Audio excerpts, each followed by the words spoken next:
2022 সালের পৌরসভা নির্বাচনের সময় বিজেপির পোলিং এজেন্টকে মারধর, আর এবার সেই ঘটনার খেসারত দিতে হচ্ছে কাউন্সিলরের স্বামী ও দেওরকে। যে ঘটনার পরিপ্রেক্ষিতে এবার কাউন্সিলরের স্বামী ও দেওরকে গ্রেপ্তার করল পুলিশ।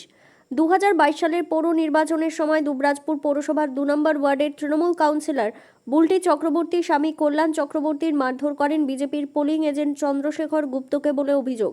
সেই ঘটনার পরিপ্রেক্ষিতে এবার নতুন করে দুবরাজপুর থানায় অভিযোগ দায়ের হয় এবং অভিযোগের পরিপ্রেক্ষিতে গতকাল মঙ্গলবার অভিযুক্ত কল্যাণ চক্রবর্তী ও তার ভাই রাজা চক্রবর্তীকে গ্রেপ্তার করে দুবরাজপুর থানার পুলিশ। কল্যাণ চক্রবর্তী কেবল কাউন্সিলর বুলটি চক্রবর্তীর স্বামী নন, পাশাপাশি তিনি এলাকার একজন পরিচিত তৃণমূল নেতা। স্বাভাবিকভাবেই তার এমন গ্রেপ্তারির খবর ছড়িয়ে পড়তে এলাকায় চাঞ্চল্য ছড়িয়েছে।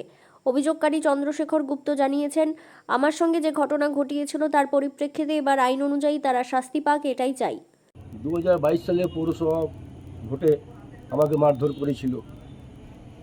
মানে আমি বুথের পোলিং এজেন্ট ছিলাম, কোন পার্টির? বিজেপি পার্টির।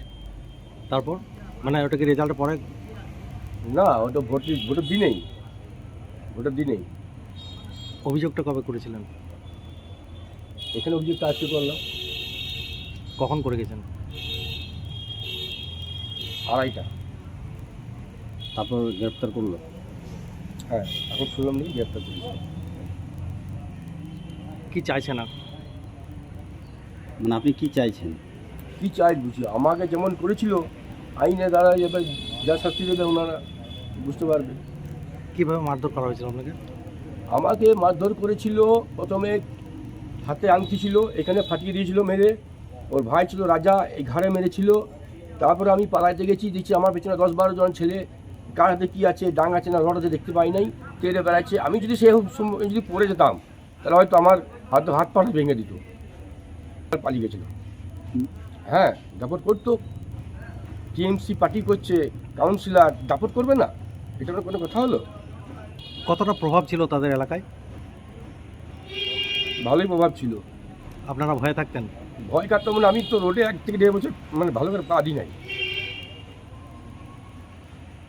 মানে এতটাই ভয়ে ছিলেন আপনি যে রাস্তায় হ্যাঁ, বেরোতে আমি ভয়? ফাঁকা জায়গায় থাকি, মাঠের দিকে একা বাস করি, ভয় লাগতো। এখন কি চাইছেন আপনি? আইনে যারা যা শাস্তি দেবে ওনারা বুঝে নেবে, আমি আর কি চাইবো। ওনারা আইনে যারা যা শাস্তি দেবে বুঝতে পারবে। কজনের নামে অভিযোগ করেছেন আপনি? 2 জন নামে, কি নাম বললেন? রাজকুমার চক্রবর্তী আর কল্যাণ চক্রবর্তী। বীরভূমের দুবরাজপুর থেকে লালটু মুখার্জির প্রতিবেদন, বীরভূম রার বাংলা।